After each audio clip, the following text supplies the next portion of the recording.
you CSD for organizing this committee, and I would like to just translate the summary for this Bengali poem named Keu Kotha Rakheni, written by famous writer Sunil Gangopadhyay. Its meaning is kind of nobody has kept the promise which been promised, and nobody loves to keep promise. And I would like to dedicate this to my teacher Medha Bandyopadhyay and my parents.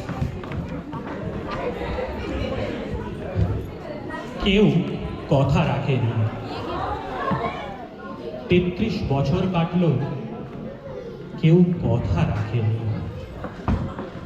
ছেলেবেলায় এক দুষ্টমি তার আগমনী গান হঠাৎ থামিয়ে দিয়ে বলেছিল, শুক্লা দ্বাদশীর দিন অন্তরাটুকু শোনিয়ে যাবে। তারপর কত চন্দ্রভূক অমাবস্যা চলে গেল, কিন্তু সেই বৈষ্টমী আর এলো না। ২৫ বছর প্রতীক্ষায় আছি। মামাবাড়ির মাঝি নাদের আলী বলেছিল, তুমি বড় হও দাদা ঠাকুর, তোমায় আমি ৩ প্রহরের বিল দেখাতে নিয়ে যাব। সেখানে পদ্মফুলের মাথায় সাপ আর ভ্রমর খেলা করে। নাদের আলী, আমি আর কত বড় হব? আমার মাথায় এই ঘরের আকাশ ছাদ ফুঁড়ে আকাশ স্পর্শ করলে তখন তুমি আমায় ৩ প্রহরের বিল দেখাবে? একটাও রয়্যাল গুলি কিনতে পারিনি। লাঠি লজেন্স দেখিয়ে দেখিয়ে চুষেছে লস্কর বাড়ির ছেলেরা। ভিখিরির মতন চৌধুরীদের গেটে দাঁড়িয়ে দেখেছি ভিতরে রাস উৎসব। অবিকল রঙের ধারার মধ্যে সুবর্ণ কঙ্কন পরা ফর্সা রমণীরা কত রকম আমোদে হেসেছে, আমার দিকে ফিরেও চায়নি। বাবা আমার কাঁধে হাত রেখে বলেছিলেন, দেখিস একদিন আমরাও।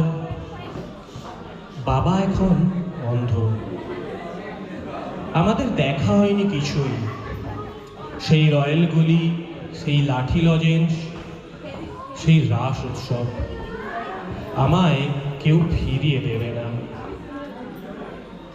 বুকের মধ্যে সুগন্ধির রুমাল রেখে বরুণা বলেছিল, আমায় যেদিন সত্যিকারের ভালোবাসবে সেদিন আমার বুকেও এইরকম আতরের গন্ধ হবে। ভালোবাসার জন্য আমি হাতের মুঠোয় প্রাণ নিয়েছি, দুরন্ত ষাঁড়ের মুখে বেঁধেছি লাল কাপড়। বিশ্ব সংসার তন্ন তন্ন করে খুঁজে এনেছি ১০৮টা নীল পদ্ম। তবু কথা রাখেনি বরুণা, এখন তার বুকে শুধুই মাংসের গন্ধ। এখনো সে যে কোনো নারী। কেউ কথা রাখেনি, ৩৩ বছর কাটলো, কেউ কথা রাখে না। নমস্কার।